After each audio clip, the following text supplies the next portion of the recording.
Hello everyone, welcome to the channel. और आज के इस वीडियो में डिस्कस करने वाले हैं कि क्या जेएसएससी सीजीएल का जो रिजल्ट है वह मॉडल कोड ऑफ कंडक्ट मतलब कि चुनाव आचार संहिता जो होता है, चुनाव में जो आदर्श आचार संहिता होता है उसके दौरान आ पाएगा या नहीं आ पाएगा। क्या यह नियुक्ति पूरी तरीके से पेंडिंग रह जाएगी और जितना इसमें अभी तक प्रोसेस हो चुका है उतना ही रहेगा।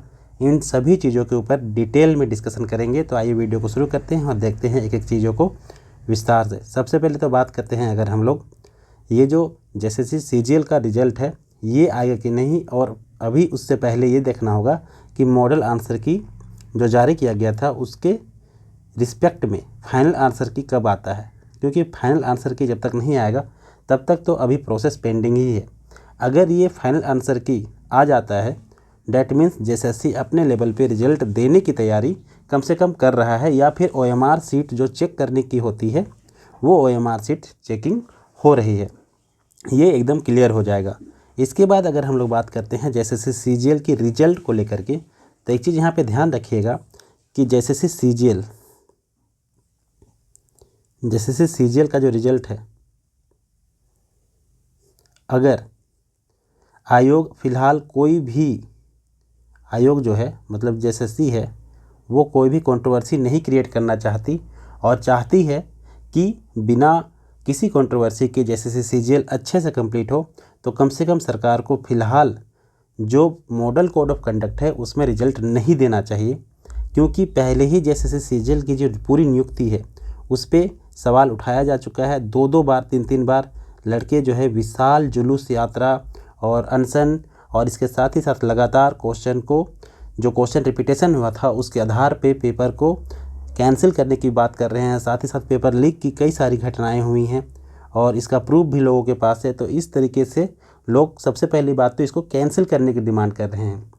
अगर इसके बीच अगर हड़बड़ी में जैसे सीजीएल रिजल्ट जारी कर देता है, जैसे सीजीएल का जो रिजल्ट है अगर जारी कर दिया जाता है तो बहुत बड़ा कंट्रोवर्सी पैदा हो जाएगा और सरकार जो जेएमएम की सरकार है उसके अगेंस्ट यूथ पहले ही आ चुके हैं, लेकिन यूथ जो है और भी ज़्यादा गुस्सा हो जाएंगे इस एग्ज़ाम को लेकर के। और जो भी स्टूडेंट हैं वो लगातार जेएमएम से इस एग्ज़ाम को कैंसिल करने की मांग कर रहे थे, लेकिन जेएमएम की सरकार ने अभी तक इसको कैंसिल नहीं किया और ऐसे की हठ लगाकर बिल्कुल बैठी हुई है कि एग्ज़ाम जो है वो पूरी तरीके से फेयर हुआ है। तो इस वजह से जो आयोग है वो अगर नहीं चाहती है कि किसी तरह का कंट्रोवर्सी हो तो ऑब्वियस सी बात है अभी वो रिजल्ट नहीं देगी। और अगर आयोग चाहती है कि किसी तरीके से इस पर लीपापोती करके रिजल्ट निकाल के लोगों को नियुक्ति दे दिया जाए, नियुक्ति तो देना पॉसिबल है ही नहीं, नियुक्ति तो अगले ही जो सरकार आएगी उसी के दौरान होगा, लेकिन अगर रिजल्ट भी निकाल लिया जाए तो आयोग अपने आप को बहुत बड़ी जो है विनर मानेगी यहाँ पे। क्योंकि अगर रिजल्ट निकल जाता है तो फिर हाईकोर्ट का प्रोसेस में टाइम लगेगा और हाईकोर्ट के प्रोसेस में जब तक समय लगेगा, अगर जेएमएम की सरकार फिर दोबारा आ गई तो नो डाउट वो जो है नियुक्ति पहले दे देगी। तो आयोग कहीं ना कहीं इस चीज़ को जानता है कि अगर इलेक्शन में जो मॉडल कोड ऑफ कंडक्ट लगा हुआ है इसके दौरान अगर वह रिजल्ट दे देता है तो नो डाउट वह अपने आप को विनर मानेगा। मॉडल कोड ऑफ कंडक्ट के दौरान अगर रिजल्ट दे देता है तो अपने आप को नो डाउट जेएसएससी जो है वो विनर मानेगा। लेकिन यहाँ पे किरकिरी सरकार की होगी, जो जेएमएम की सरकार है उसकी किरकिरी हो जाएगी और फिर जो है जेएमएम अपने आप को लॉस में महसूस करेगा। इसीलिए मुझे नहीं लगता कि जेएमएम ऐसा कोई स्टेप लेगा जिससे वह जो है और युवाओं के बीच टारगेट में आ जाए।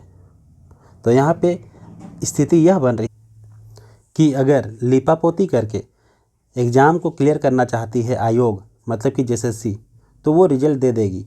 और अगर सरकार चाहती है, जेएमएम चाहती है कि अभी इसमें थोड़ा सा स्टे लगा करके चीज़ों को अच्छे से क्लियर करके नेक्स्ट जो सरकार बनेगी अगर उनकी बनी तो वो ज्वाइनिंग देना चाहेंगे, तो उस केस में रिजल्ट नहीं भी आ सकता है। और देखिए अगर सरकार चेंज होती है तो फिर हो सकता है जेएसएससी सीजीएल पूरी तरीके से जो है कैंसिल भी किया जा सकता है। तो फिर वैसे में जेएसएससी नहीं चाहेगा कि अपनी किरकिरी खुद की कराए और बाद में फिर जेएसएससी के जो भी चेयरमैन हैं या फिर सेक्रेटरी है उनके ऊपर भी जो है नई सरकार कुछ स्टेप लेगी। तो वो नहीं चाहेंगे कि इस तरह का चीज़ें हो। इसलिए फ़िलहाल मुझे लगता है कि मॉडल कोड ऑफ कंडक्ट के दौरान जो फाइनल आंसर की है वो भले आ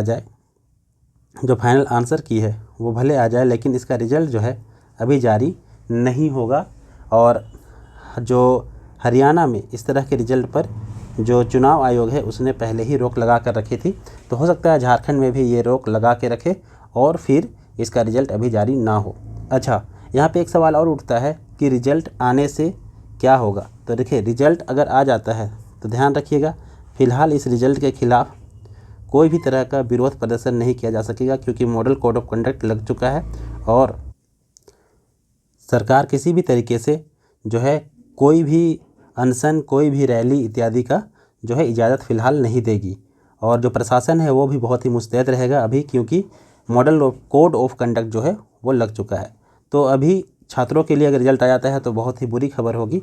इसलिए छात्र भी चाह रहे हैं, ख़ास तौर से वैसे छात्र जिन्होंने इस जो एग्ज़ाम हुआ है उसको लगातार विरोध कर रहे हैं और एग्ज़ाम कैंसिल करने की डिमांड कर रहे हैं, वो बिल्कुल नहीं चाहते कि रिजल्ट आए और इसमें पूरी निष्पक्षता के साथ पहले जांच हो और नो डाउट सबूत है और पेपर रिपीटेशन के आधार पर ही सही इसको रद्द किया जाए एनी हाउ, क्योंकि गड़बड़ियाँ तो एग्ज़ाम में हुई है। इसीलिए ये रिजल्ट आने की संभावना बहुत ही कम है और रिजल्ट आ जाती है तो नो डाउट जेएमएम में जो है इससे बिल्कुल परेशानी में आ जाएगा।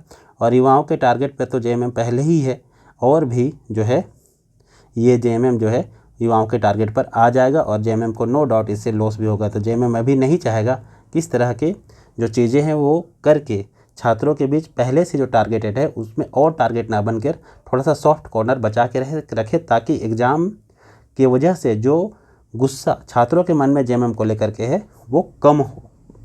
तो इसलिए जेएमएम भी अभी नहीं चाहेगा कि रिजल्ट आए। तो ये थी पूरी चीज़ें। उम्मीद है आप लोगों को थोड़ा बहुत समझ में आ गया होगा कि रिजल्ट आएगा या नहीं आएगा। बाकी सारी अपडेट्स के लिए चैनल के साथ जुड़े रहे। मिलते हैं अगले वीडियो में, तब तक के लिए धन्यवाद।